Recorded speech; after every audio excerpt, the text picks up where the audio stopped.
The iPhone 16 Pro is in a pretty tough spot right now. See, a part of me wants to tell you how much I love this phone because it's a good phone. I love the slightly larger display and the razor-thin bezels. The new 5x telephoto lens is incredible. The new microphones sound insane, and the battery life is finally better. But the other part of me just wants to tell you the truth about the things that have really defined my experience with the iPhone 16 Pro, because Apple just isn't telling the full story about this phone, and I feel like somebody has to. For context, I've bought the new iPhone every single year since 2011. I have seen this device grow and change over time. But this year, something is different. So what is it? Well, it's pretty simple. This is the first time Apple has ever released an unfinished iPhone. Just straight up, the iPhone 16 Pro isn't done yet, but it's on sale, and you can feel that in a tangible way. So while a lot of the small parts of the iPhone 16 Pro feel great, there are two big parts that just don't feel good at all, and they're the two biggest problems and the two biggest features for this generation. The first problem for the iPhone 16 Pro is the new camera control button. Listen, at this point, I have spent over a week trying to enjoy using this feature, and I just keep coming back to the same conclusion every time. It's just not good. The marketing for camera control shows a magical new way to interact with the camera app, as it enables you to snap photos and adjust settings with just a click or a swipe. It looked really fun, really fluid, and I could not wait to try it until I actually did. Because in reality, camera control is just super clunky. For starters, it's in a bad spot. Your index finger does not naturally rest on it, so you constantly have to remind yourself that it's there, to the point where legitimately I forget that this button is on my phone sometimes. And then when you do use it, the touch sensitivity doesn't work very well, making it super hard to know what result you're going to get. The swiping feels inconsistent, and it takes way longer to change settings through camera control than by just tapping your screen. Switching between all of your lenses, brightening or darkening the exposure of your photos, or even using any of the new photo styles, it's all just quicker and easier when you don't use camera control and you just touch your screen as you've always been able to. I mean, the physical button is fine, I guess, but the software just feels like an afterthought, and it looks way cooler than it actually is. Camera control doesn't bring any new functionality here. It just makes accessing the same settings a little bit more complicated. And ironically, the one new piece of functionality that Apple has shown off with this button, the ability to lock focus and exposure on your subject by tapping and holding, that's not here yet. That's coming in a software update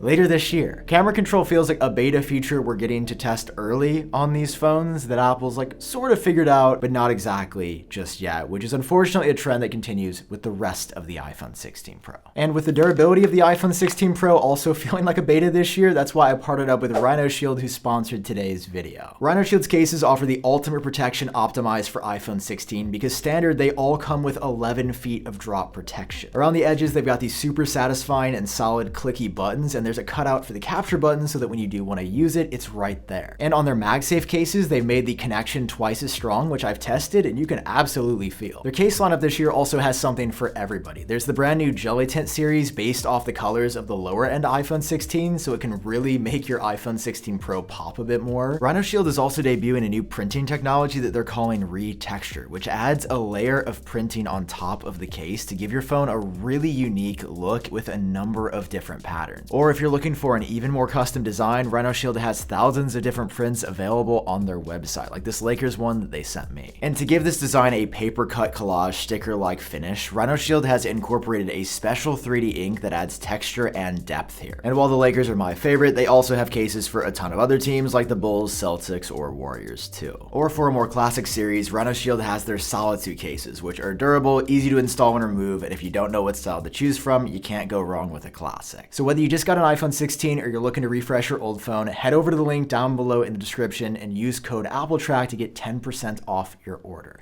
A huge thank you to Rhino Shield for sponsoring this one. Now let's get back to it. Now listen, say what you will about camera control, but at least it's actually a real feature that you can use on your iPhone right now. Because the second big problem for the iPhone 16 Pro are all the new AI Apple Intelligence features that aren't actually on the phone yet. Now I knew this would be a big deal for some people, but I didn't expect it to really bother me. Yet when I went to the Apple Store paying Apple $1,000 for my iPhone 16 Pro and I took it out of the box and still had this version of Siri, I really think a little part of me died. You have to understand that every single part of Apple's marketing for the iPhone 16 Pro this year has been Apple Intelligence in this new version of Siri specifically. It was the first thing you saw in the reveal videos for the phones this year. It's been an Apple ad showing how useful this new version of Siri is going to be. They went so far as to recolor the fascia of the flagship Apple Store in America with the rainbow Siri Apple Intelligence look as if it's real right now. Not only are they promoting something that you can't use yet, but when it does come out, it's coming in beta. It's not the full finalized version of the feature. It's a beta feature, is the headline feature for the iPhone. And the kicker is that we're only getting some new Apple Intelligence features next month when they launch, something that Apple is showing in the fine print of these ads that you won't really see when you just look at the front of a rainbow Apple Store. The actually big features like Genmoji for creating custom emojis, native ChatGPT integration, and the underlying Siri framework that is actually smarter and understands personal context, Apple hasn't yet committed to a release date for any of those features. And by the way, this is confirmed. Siri's ability to see what's on your screen and do something with it isn't coming until later. Siri's ability to perform actions inside of apps without you touching your screen isn't coming until later. They've only committed to releasing this set of features in October, starting in the US initially, which means that it's entirely possible that some of these features Apple has promised for the iPhone 16 series could come closer to the launch of iPhone 17 next year than to right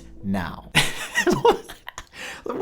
This feels like a parody of a video. Is this even real? And it's really tricky that Apple is releasing this new look for Siri without all the other functionality. You see how we're getting into a real slippery slope here. I mean, I'm pretty forgiving, but imagine a normal person sees all this Apple Intelligence stuff, they're excited for it, they want to upgrade their phone, and then they take it home and out of the box, it doesn't have any. And when it does have some of it, well, it doesn't have the other cool stuff that Apple showed off. Listen, here's the bottom line. Apple is better than this. They are the biggest technology company in the entire world. And the fact that they're just not being straight up about the entire roadmap for Apple Intelligence and when these features are coming and even committing to exact release dates, as somebody who bought the phone already, it doesn't feel great. So where does that leave us with the iPhone 16 Pro? Well, it basically leaves me right where I started, feeling so mixed about this thing. Basically, that parts of this phone are so great, but they're unfortunately overshadowed by all of this baggage Apple has added. The value proposition isn't clear this year like it usually is. And most importantly, Apple's going to be really testing the trust of their customer base this year. Apple's whole brand, their greatest success is that people expect a consistent experience, not just on one product, but across everything.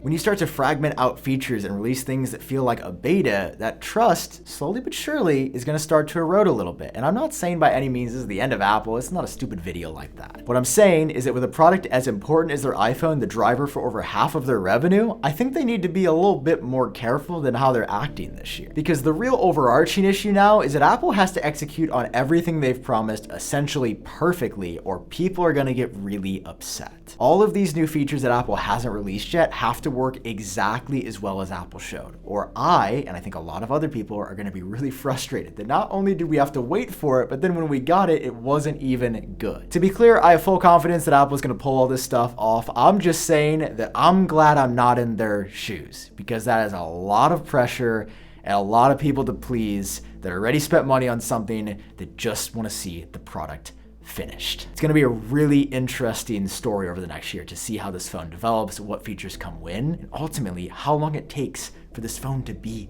done. When is the last feature that Apple showed off gonna be ready? Right now, we literally have no idea.